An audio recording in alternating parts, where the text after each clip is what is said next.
Layar 1 si 5A, shot 1 tik 1. Ayo.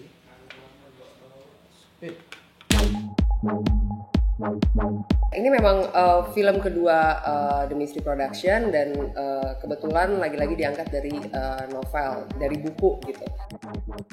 Pertama kali saya ditawari untuk memproduserin film Muammar M.K's Jakarta Undercover, tentunya saya langsung tertarik ya, karena bercerita tentang hal-hal yang mungkin tidak semua orang tahu gitu loh, tentang cerita-cerita yang ada di Jakarta. Dan kita tahu bukunya itu dulu adalah salah satu buku yang box office ya. Film ini bercerita tentang obsesi, cita-cita, pertemanan, cinta, dan juga pengkhianatan. Semua tema-tema yang kita sebagai orang Jakarta ya mungkin kita semua pernah mengalaminya gitu loh. Jadi film ini apabila ditonton akan merasa sangat dekat dengan penontonnya. Ya, saya rasa banyak di antara kita yang dalam perjalanan hidup, misalkan kita punya mimpi, kita punya cita-cita, tapi dalam rangka kita meraih cita-cita itu, kita menyakiti beberapa pihak. Mungkin teman, mungkin keluarga, atau pihak-pihak lain yang seharusnya kita hargai lebih gitu. Ya, film ini salah satunya bercerita tentang itu. Bagaimana semua keputusan yang kita ambil itu akan berdampak kepada hidup kita. Apapun ada konsekuensinya, apapun ada resikonya.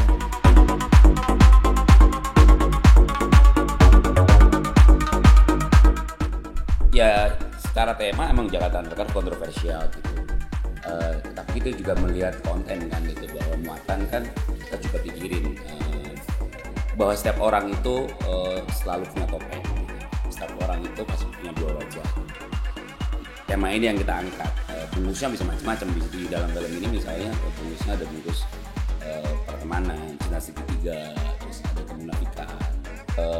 Yang serunya adalah di proyek ini, di proyek Muammar M.K's Jakarta Undercover ini, pintu dialog itu kebuka sekali gitu. Jadi tidak hanya misalnya saya sebagai pemilik cerita bukunya, terus ada Mas Pio sebagai penulis skenarionya, terus Mas Fajar juga menulis skenario, mengembangkan penulisan skenarionya, ada Mbak Santi produsernya, terus ada pemain juga yang dilibatin berdialog gitu. Jadi pintu dialog yang kebuka ini yang kemudian kita coba untuk menutupi mana sih celah-celah cerita yang sekiranya ini lemah, kemudian kalau ada dialog kan jadi kuat gitu. Nah, untuk menutupi celah supaya antara buku dan film itu tidak ada jurang pemisah yang terlalu jauh gitu.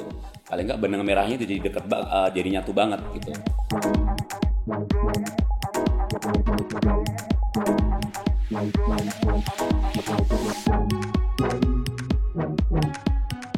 Nama saya Oka Antara. Di film MK Jakarta Undercover saya berperan sebagai Pras.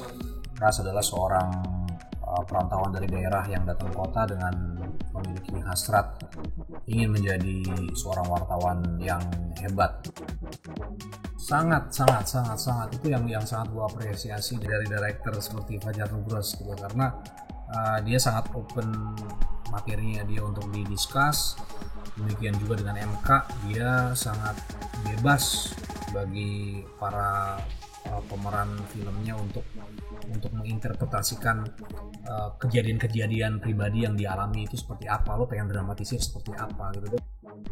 Nyawanya MK Jakarta Undercover nih bukan cuma sekedar di uncovering the real Jakarta gitu, tapi juga uncovering love story and friendship story yang nggak pernah dikupas sama film-film lain menurut gue, karena bahasa-bahasa yang dipakai, terus series of event yang terjadi di kehidupannya Pras, dan orang-orang di sekitarnya itu real sih, kayak street experience-nya banyak orang lah gitu.